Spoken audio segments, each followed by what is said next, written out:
현현이라는 것은 명백히 나타내셨다, 나타나심, 이런 뜻이 되겠습니다. 명백히 누구라도 다 인정하게 그렇게 나타나심을 뜻합니다. 히브리인들을 애굽의 종살이 430년 만에 해방을 시키는 하나님께서 모세를 불렀습니다. 떨기나무 가운데, 불꽃 가운데 음성으로 나타나셨습니다. 모세가 묻죠. 너희들을 구원해 내라 라고 보내신 너희 조상의 하나님이 보내서 내가 왔다, 이렇게 하면은 저들이 그분의 이름이 뭐냐고 물어볼 텐데 제가 뭐라고 대답을 해야 옳겠습니까? 출애굽기 3장 13절 14절 있는 말씀이에요. 하나님께서 말씀하시는, 나는 스스로 있는 자니라. 스스로 있는 자가 보내서 왔다, 이렇게 말해라. 하나님은 홀로 나셔서 스스로 계시는 참 하나님이신데 그분께서 우리 앞에 현현하신다, 오늘 그런 말씀인 것입니다. 명백히 나타나셨다. 아무에게 또 보여주지 않으셨어요. 이 모세에게도 안 보여줬어요. 모세가 하나님 얼굴을 보고 싶어 했어요. 나를 보고 살자가 없느니라. 바위 틈, 반석 틈에 모세를 밀쳐놓고, 내가 지나가고 나서 내 등만 봐라. 너가 등은 볼 수 있을지언정 얼굴은 볼 수 없다. 자, 오늘 본문 말씀 첫 마디가 그런 말씀이에요. 본래 하나님을 본 사람이 없다. 이런 하나님, 아무에게도 보이지 않으신 그런 하나님께서 우리 앞에 나타나셔서 이렇게 명백히 보이시는 이런 놀라운 역사, 이것은 그냥 단숨에 뚝딱 되는 게 아니고 어떤 과정이 있습니다. 이제 본문 말씀이 또 그것도 증거를 하고 있습니다. 아주 깊고 오묘한 말씀, 짧은 말씀이지만은 정말 깊은 말씀. 책이 두껍다고 해서 뭐 엄청난 말씀이고, 책이 얇다고 해서 별 볼 일이 없는 말인 게 아니에요. 우리가 책을 볼 때 아버지 품속에 있는 건 아무나 볼 수 있는 게 아니죠. 품속에 있는 독생하신 하나님이에요. 독생이라는 말은 홀로 나셨다는 뜻이에요. 홀로 독자, 날생자 하나님이시죠. 아버지 품속에 있는 독생하신 하나님이 따라하십니다. 나타내셨느니라. 그러니까 누구를 나타내셨냐 하면은 독생하신 하나님이 그 궁금해하는 하나님을 나타내셨다, 그런 말이에요. 나타나신 분이 계시고 나타내신 분이 계신다는 말. 그 나타내셨다, 보여주셨다, 알게 해주셨다, 깨닫게 해주셨다, 보게 해주셨다. 그 나타내신 분이 누구냐면은 아버지 품속에 있는 독생하신 하나님이다. 거기에도 하나님이라고 그럽니다. 바로 이분이 누구냐면은 누구든지 저를 믿으면은 멸망치 않고 영생을 얻게 되는, 요한복음 3장 16절에서 약속한 말씀이잖아요. 독생자, 하나님이 세상을 이처럼 사랑하사 독생자를 보내셨어요. 독생이라는 말이 똑같은 말이에요. 원래 독생이라는 용어는 하나님을 얘기하는 거예요. 하나님은 누가 낳으신 분이 안 계셔. 하나님의 아버지가 계시고 하나님의 어머니가 계셔가지고 우리가 하늘에 계신 할아버지 할머니 부를 분이 없어요. 그냥 스스로 나신 분이에요. 홀로 나신 분이에요. 그게 독생이에요. 독생하신 하나님. 그런 하나님이 누구를 보내셨냐? 예수님을 이 땅에 보내신 거예요. 독생자로 보내신 거예요. 우리는 보통 독생자 하면은 외아들, 하나밖에 없는 아들, 이렇게만 생각을 합니다. 근데 진짜 의미는 독생하신 하나님이라는 의미예요. 아버지 품속에 계시는 그런, 이 예수님이 출현함으로 말미암아, 이 땅에 오심으로 말미암아 하나님의 현현의 역사가 이루어졌다 이 말이에요. 하나님을 볼 수 있게 됐다. 빌립이 말하기를 아버지를 보여주셔서 그리하면 족하겠나이다. 빌립아, 네가 나와 이렇게 오래 함께 있으면서도 아버지를 보이라 하느냐? 나를 본 자는 아버지를 보았거늘 어찌하여 아버지를 보이라 하느냐? 나를 본 자는 아버지를 보았거늘, 하나님을 보았거늘 어찌하여 아버지를 보이라 하느냐? 그렇게 예수님의 제자를 핀잔하셨던 그런 말씀도 있어요. 그럼 이 예수님이 어떻게 나타나셔서 하나님을 보게 했느냐? 이 요한복음 1장 1절부터 쭉 예수님에 관한 이야기를 다루고 있습니다. 1절에 뭐 태초에 말씀이 계시니라. 이 말씀이 하나님과 함께 계셨으니 이 말씀이 곧 하나님이시니라. 이 말씀은 곧 하나님이다 하고 나서 그가 태초에 하나님과 함께 계셨고 만물이 그로 말미암아 창조됐습니다. 그가 없이 만들어진 건 아무것도 없다는 거예요. 다 그 말씀 안에 역사하시는 하나님으로 인하여서 다 만물이 존재하는 것이다 하고 4절에 가니까 그 안에, 그 말씀 안에, 천지 만물을 창조하셨던 말씀 안에, 하나님 되시는 그 말씀 안에 생명이 있었으니, 생명이 있다는 거예요. 우리는 이런 거 했잖아요. 뭐 쓰잘데기 없는 소리, 씨할데기 없는 소리, 뭐 이런 말 쓰잖아요. 예? 그런 말 들어서 그 영양가 없는 말 있잖아요. 나는 관심도 없는데 와가지고 막 말을 걸고 말을 해요. 예? 아 싫어, 그런 싫어. 예? 아무 영양가 없는 이야기를 하는 거예요. 그래서 하나님의 말씀 안에는 생명이 있었어요. 생명. 사람도 죽이고 살릴 수 있는 그런 생명이 있어. 이 생명이 바로 뭐냐? 사람들이 만나야 할, 받아야 할 빛이라는 것입니다. 이 생명이 곧 사람의 무엇이라? 빛이라. 사람의 빛. 이 빛을 가지고 이 어두운 세상, 이 빛으로 이 어두운 세상 예수께서 임하신 거예요. 예수님이 그렇게 해서 이 땅에 오셨다 이 말이에요. 그런데 그분이 하나님 품속에 계신 독생하신 하나님이시구나 라고 깨달은 사람이 없어. 못 깨달아. 이 어둠이 빛을 못 깨닫는 거예요. 그게 5절 말씀 이야기입니다. 5절에 오늘 본문 앞에 있는 5절 말씀 보면 빛이 어두움에 빛이 돼 어두움이 뭐요? 깨닫지 못하더라. 이 빛을 받아들여야 돼. 빛을 받아야 돼. 예? 근데 이 빛을 받아들이지를 못하고 있어. 그리고 9절 말씀에 그런 말, 참빛, 이게 진짜 빛이라는 거죠. 예수를 계속 논하고 있는 겁니다. 말씀 안에, 말씀으로 14절에 말씀이 육신이 되어 오셨다고 그렇게 이제 결론을 짓게 되는데 9절에 참빛, 그 빛이 우리 곁에 왔어. 세상에 왔어. 각 사람에게 비치는 이 빛이 있었어요. 그래서 이 빛을 영접하라고 저는. 그가 세상에 계셨으며 세상은 그로 말미암아 지은 바 되었으되 세상이 그를 알지 못하였고 자기 땅에 오며 자기 백성이 영접지 아니하였으나 영접하는 자 곧 그 이름을 믿는 자들에게는 하나님의 자녀가 되는 권세를 주셨으니 이는 혈통으로나 육정으로나 사람의 뜻으로 나지 아니하고 오직 하나님께로서 난 자들이라. 이제 하나님의 아들들, 하나님의 자녀들이 비로소 이제 생산이 된 거예요. 뭐가 임함으로? 빛이 임함으로 말미암아. 그러니까 영접하는 자, 9절 말씀이 참빛 영접하는 자, 우리는 보통 예수 영접 이렇게만 생각하는데 예자 숫자를 영접하는 게 아니에요. 예수가 오심으로 말미암아 이 어두운 세상을 구원하시기 위해서 오신 참 빛으로 오신 그 빛을 영접해야 된다는 거죠. 그 빛이 뭐냐?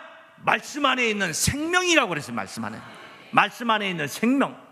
그러니까 뭐 말씀을 만나야지 빛을 보든지 말든지, 말씀을 만나야지 들어야지 생명을 얻든지 말든지, 하늘을 봐야 뭐 별을 따든지 말, 서방님이 나하고 잠자리에 와야지 뭐 내가 얘기를 낳든지 말든지, 예?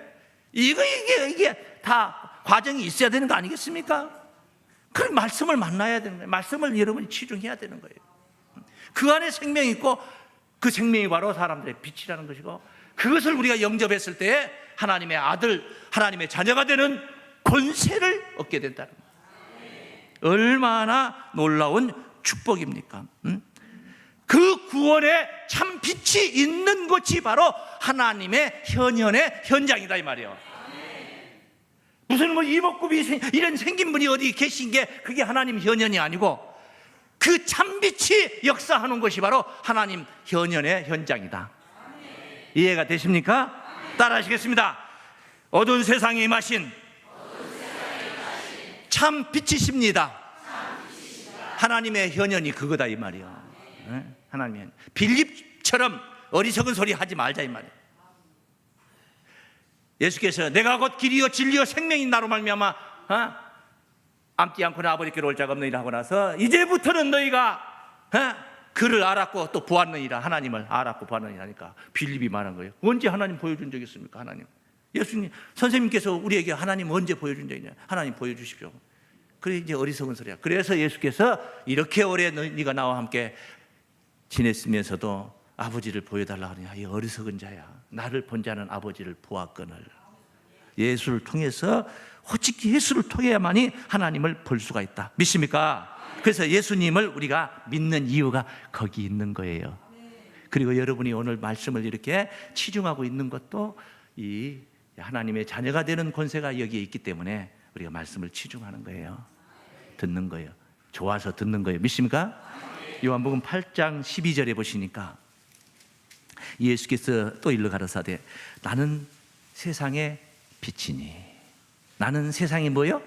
빛이라뇨. 어두운 세상의 빛으로 이 땅에 오신 거예요. 그리고 예수님이 자기가 빛이라고 하잖아요. 나를 따르는 자는 어둠에 다니지 아니하고. 왜 예수를 따릅니까? 좋아서 따르는 거예요. 빛이시기 때문에 따라가는 거예요. 그래서 예수만 따라가면 예수가 계신 곳에 어둠이 없고 환한 빛 가운데 거하는 자가 되는 거죠. 예수 따라가면 그것이 바로 빛 가운데 거하는 거예요. 그것이 바로 하나님의 현현의 현장이 되는 것인데, 그런데 예수 좋아서 따라갔더니 지금 그 뒤에 뭐라고 그래요? 나를 따르는 자는 어둠에 다니지 아니하고.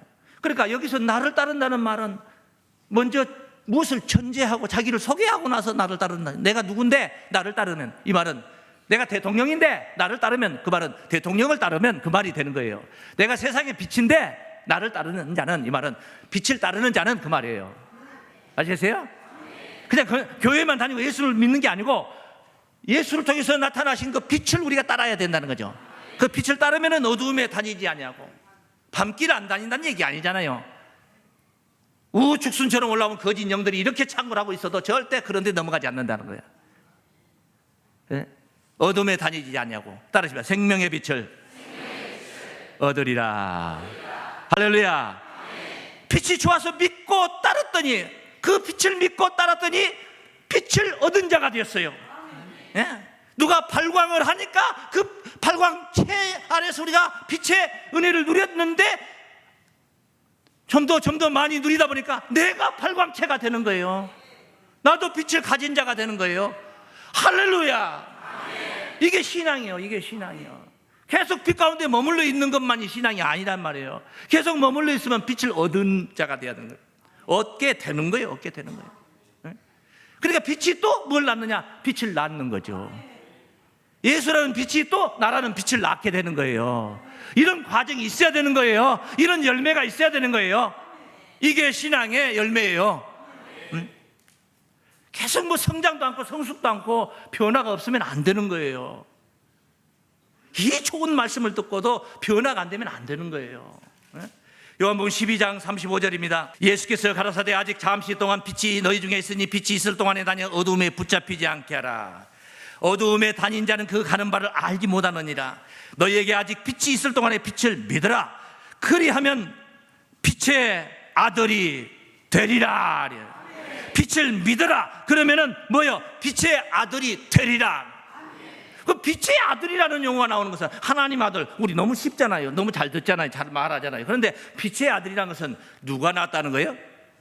빛이 낳았다는 거죠. 그러니까 빛의 아들이죠. 우리가 상스러운 욕 속어 있잖아요. 저 개자식 좀 봐라. 이 말은 개가 낳았다는 얘기거든. 그러니까 욕이 된 거예요. 내 아버지 어머니가 분명히 계신데 저 짐승이 나를 낳았다고 하니 성질이 날 만도 하죠. 절대 우리가 써서는 안 될 용어예요. 예?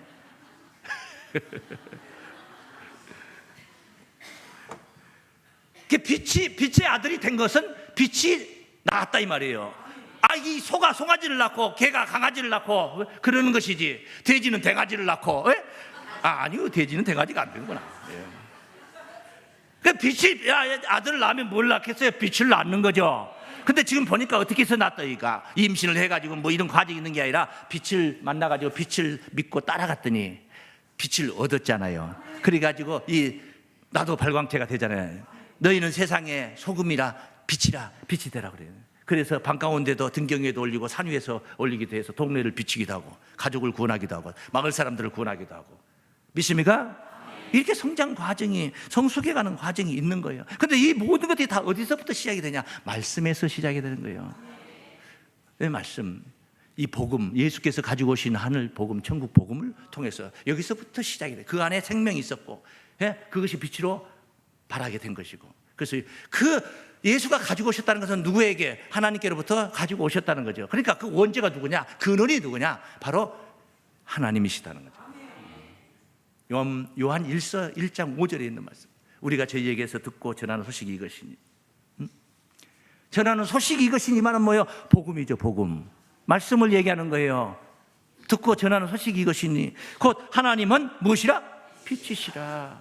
이것이니 곧 그게 뭐냐? 하나님이다 이 말이에요. 전하는 소식이 뭔데? 하나님이다 말이에요. 전하는 소식이 뭔데? 빛이다 이 말이죠. 빛이다. 이 생명빛이 임재하는 그곳에 하나님의 현현의 현장, 구원의 현장인 줄로 믿습니다. 이 빛의 사명을 우리가 그래서 이제 감당을 하게 되는 거예요.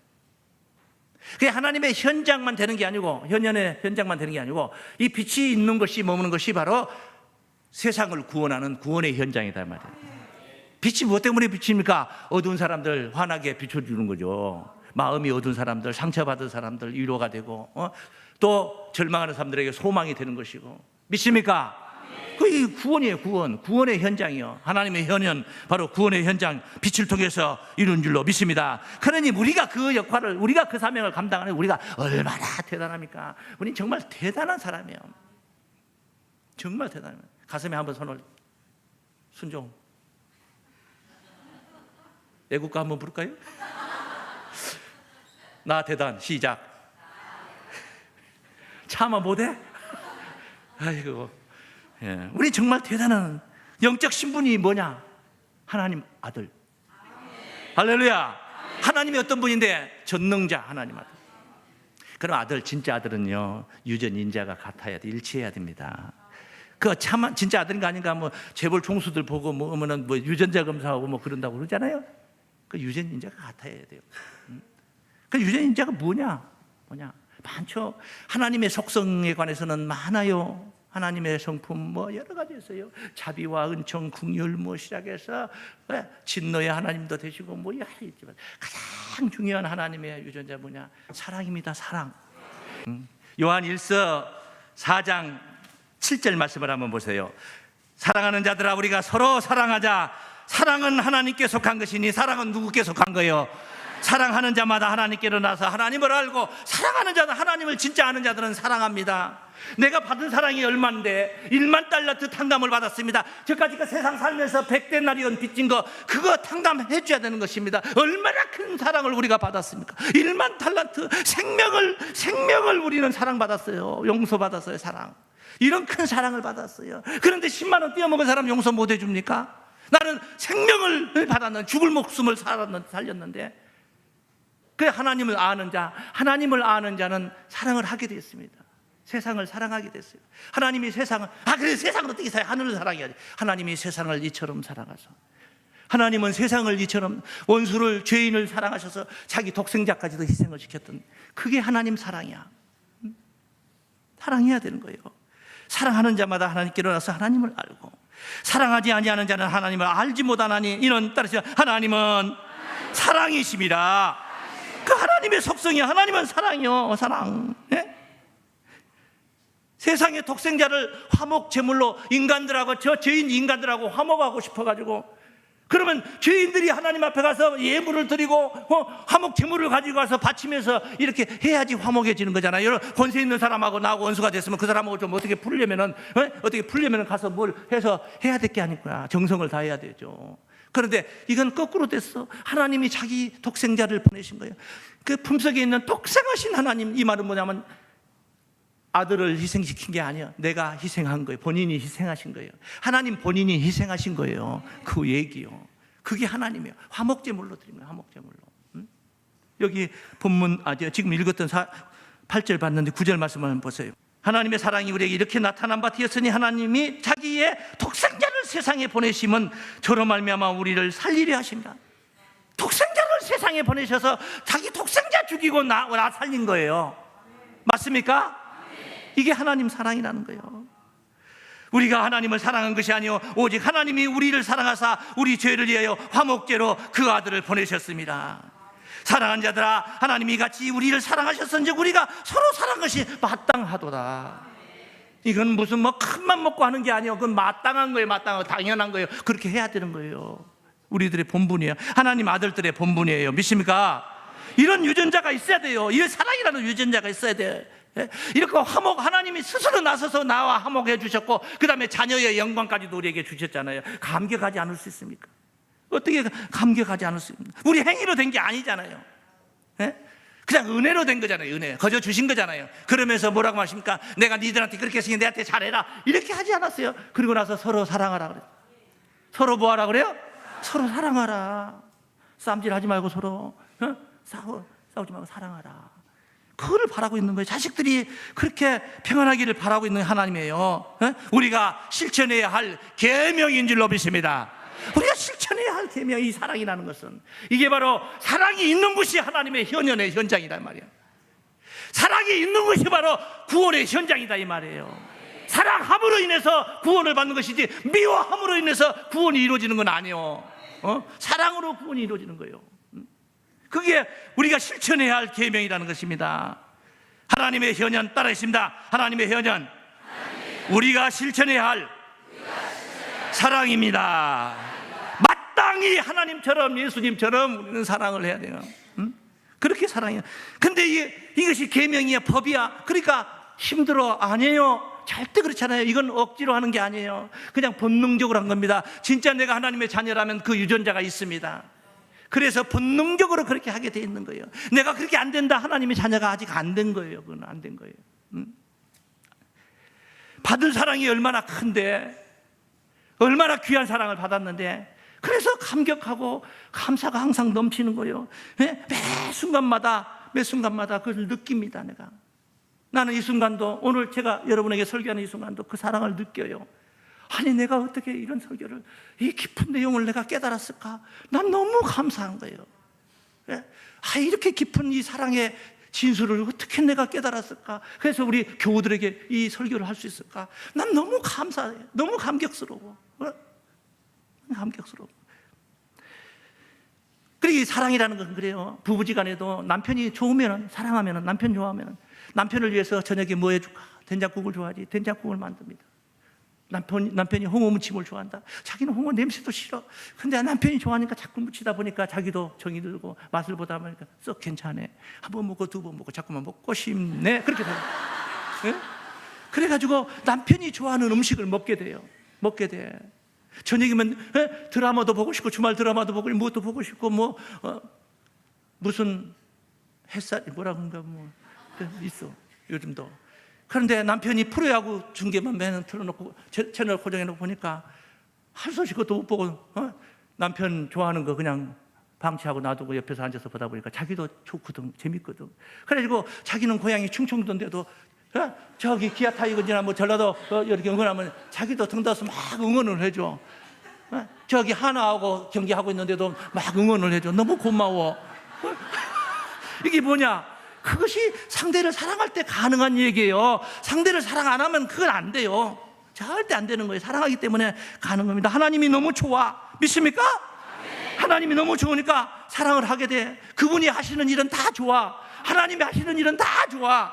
하나님 하시는 일이 뭐예요? 이 성경이고 계명이에요. 계명. 근데 계명이 뭐냐? 서로 사랑하라 하잖아요. 그게 바로 계명이요. 하나님이 하시는 일이 나는 억지로 하는 게 아니야. 억지로 누가 시키니까 하는 게 아니야. 내가 저절로 내가 좋아서 하는데, 내가 좋은데 그게 힘들지 않지. 못하게 할까봐 더 걱정이야. 사랑 못하게 할까봐. 그래서 하나님의 계명이 결론은 뭐냐? 말은 계명하지만은 법이 아니야. 사랑이라는 게 법이 아니에요. 법이 아니에요. 그냥 내 안에서는 법이 아니에요. 내 의식화되어 있는 것이고 깊이 박힌 영이 되어 있는 거예요. 그래서 저절로 되는 거예요. 사랑은 그렇게 하는 겁니다. 억지로 하면은 대가를 바라게 돼. 내가 지를 얼마나 사랑했는데 지가 그러면 돼? 이렇게 되는 거예요. 그건 안 돼요. 그건 사랑이 아니에요. 가져주는 거예요. 아낌없이 주는 거예요.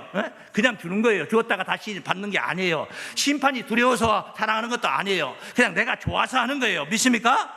좋아서 하는 거예요. 그리고 좋아서 그런 삶을 사니, 사랑이라는 이 삶 속에서는 율법이 없는 겁니다. 남편하고 아내하고 법이 없는 거예요. 그래서 법이 없는 거예요. 무법이에요. 무법. 로마서 13장 10절에 사랑은 율법의 완성이니라. 믿습니까? 율법의 완성이에요. 그러니까 법이 필요 없어요. 법이 필요 없으니까 로마서 10장 4절에도 그리스도께서 모든 사람 믿는 자에게 의를 이루기 위하여 율법의 마침이 되시니라 그래요. 마침, 율법의 마침 끝, the end, 끝이야. 율법은 그걸로 끝난 거예요. 예수 오심으로, 예수 사랑으로 다 끝나버린 거예요. 간음하지 말라, 살인하지 말라, 도적질하지 말라, 뭐 다 그 속에 사랑 속에 다 들었는 거예요. 사랑하면 그런 게 생성되질 않아요. 하나 주입하고 싶어도 사랑하면 맞아주고 싶어도 그렇게 달라져. 상황이 바뀌는 거예요. 할렐루야. 그래서 그분이 좋아서 계명을 지킨 거예요.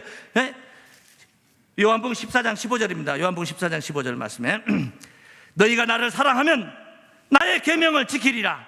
믿습니까? 사랑하면 즐거워서 지키는 거예요. 비로소 하나님의 자녀가 된 겁니다. 이 상태가 하나님의 자녀가 된 상태. 그게 바로 현현의 현장인 줄로 믿습니다. 14장 사도행전의 21절 말씀 하나 더 봅니다. 나의 계명을 가지고 지키는 자는 나를 사랑하는 자니 나를 사랑하는 자는 내 아버지께서 사랑받으실 것이요 나도 그를 사랑하여 그에게 나를 나타내리라. 하나님의 나타나는 예수가 나타나는 거예요. 현현의 현장이요. 그게 구원의 현장이고 사랑이 있는 곳이 바로 구원의 현장이에요. 믿습니까? 그래가지고 종국에는 뭐냐?